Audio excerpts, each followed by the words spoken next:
Magandang araw sa inyong lahat. Para sa ating asignaturang Araling Panlipunan 9, pag-uusapan natin ang ating assessment tungkol sa paksang kahulugan ng economics sa pang-araw-araw na pamumuhay.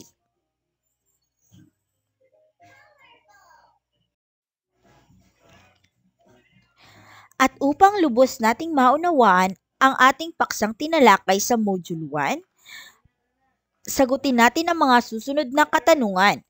Panuto, piliin ang titik ng tamang sagot at isulat ito sa inyong sagutang papel. Number 1, ang economics ay isang agham panlipunan sapagkat letter A, pinag-aaralan dito kung paano nagtutulungan ang mga tao upang matugunan ang kanilang material na pangangailangan at mapataas ang antas ng kabuhayan.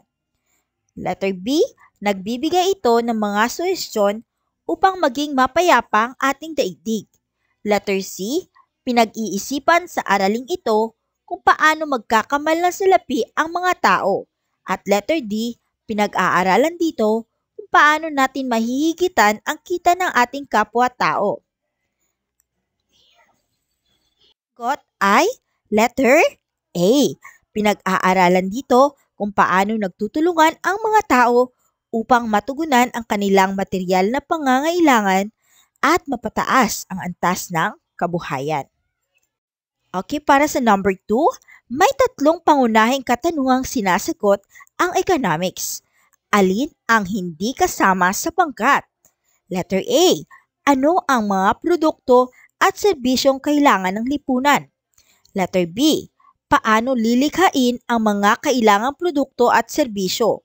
Letter C, para kanino ang mga lilikhaing produkto at serbisyo? At letter D, paano titipirin ang mga sangkap sa paggawa ng produkto? At ang sagot ay letter D, paano titipirin ang mga sangkap sa paggawa ng produkto? Number 3, ang kakapusan o scarcity ay maaaring umiral sa mga pinagkukunang yaman tulad ng yamang likas, yamang tao at yamang kapital. Nagkakaroon ng kakapusan sa mga ito dahil patlang. A, limitado ang mga pinagkukunang yaman at walang katapusan ang pangangailangan at kagustuhan ng tao. Letter B, sa mga bagyo at iba pang uri ng kalamidad na pumipinsala sa mga pinagkukunang yaman. Letter C, sa mga negosyanteng nagsasamantala at nagtatago ng mga produktong ibinibenta sa pamilihan. At letter D, likas na malawakan ang paggamit ng mga tao sa pinagkukunang yaman ng bansa. At ang tamang sagot ay letter A. Nagkakaroon ng kakapusan sa mga ito dahil limitado ang mga pinagkukunang yaman at walang katapusan ang pangangailangan at kagustuhan ng tao. 4. Ang salitang economics ay galing sa salitang oikos at nomos, isang salitang Griego na ang ibig sabihin ay patlang. A, pamamahala ng negosyo. B, pakikipagkalakalan. C, pamamahala ng tahanan. Letter D, pagtitipid. Ang sagot ay letter C, pamamahala ng tahanan. Number 5. Mahalaga at makabuluhan ang pag-aaral ng economics para sa mga kabataan. Ano sa palagay mo ang pinakamabuting maidudulot sa iyo ng pagkakaroon ng kaalaman sa economics? A, maisasaulo ang mga konsepto sa economics upang madaling makapasa sa kolehiyo. Letter B, maaari kang magsilbing kritiko ng pamahalaan. Letter C, mapag-aaralan ang mga gawi, kilos at siyentipikong pamamaraang makatutulong sa iyo sa pagdedesisyong pangkabuhayan ngayon at sa hinaharap. Letter D, magkakaroon ka ng kakayahang makapagturo rin ng economics. Ang sagot ay letter C, mapag-aaralan ang mga gawi, kilos at siyentipikong pamamaraang makatutulong sa iyo sa pagdedesisyong pangkabuhayan ngayon at sa hinaharap. Number 6. Malaki ang bahaging ginagampanan ng economics sa lipunan. Alin sa mga pangungusap ang nagsasaad ng diwang ito? A. Sa tulong ng pagsusuri sa economics, na paghahagdan-hagdan ang katayuan ng mga tao sa lipunan, kaya't nauuri natin ang mahihirap, nakaririwasa at mayayaman. Letter B. Upang tumaas ang ekonomiya ng isang bansa, kailangang sundin nito ang mga patakaran ng mayayamang bansa. Letter C.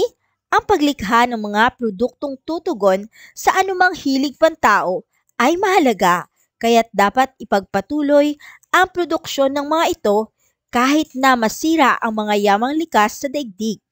At letter D. Sa pamamagitan ng pag-aaral ng economics, nakatutuklas ng paraan upang patuloy na tumaas ang antas ng kita, empleyo, seguridad at kagalingang panlipunan ng mga mamamayan sa isang bansa.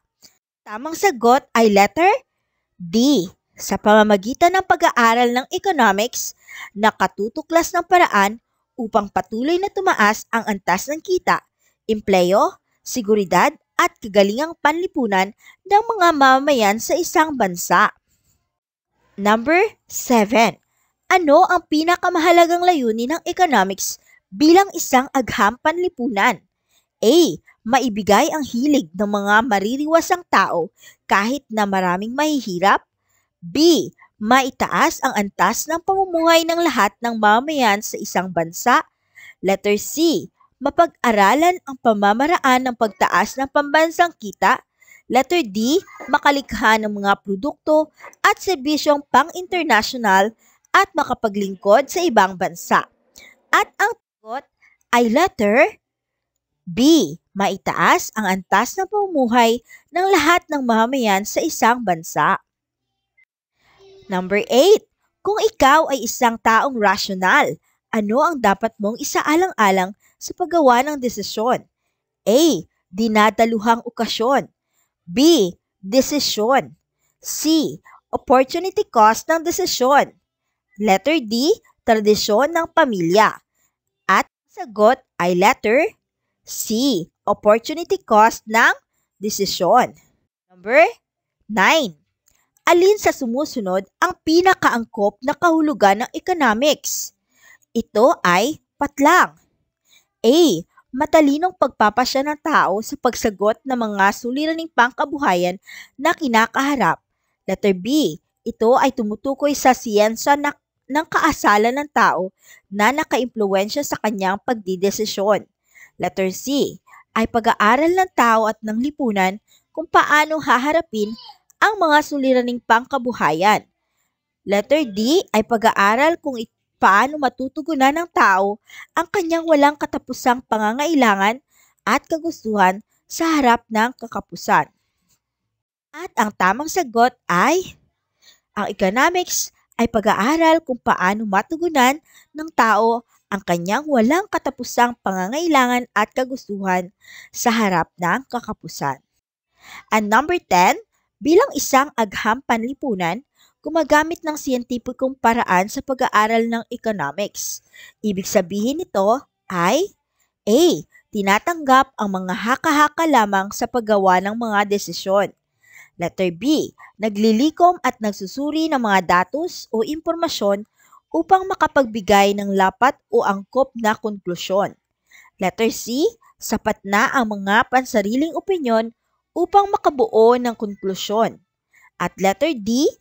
Ang sasabihin lamang ng mga supplier ang siyang tama sapagkat sila ang may hawak ng puhunan. Ano ang sagot? At ang tamang sagot ay letter B. Naglilikom at nagsusuri ng mga datos o impormasyon upang makapagbigay ng lapat o angkop na konklusyon. At dyan po nagtatapos ating unang assessment. Maraming salamat sa inyong panunood.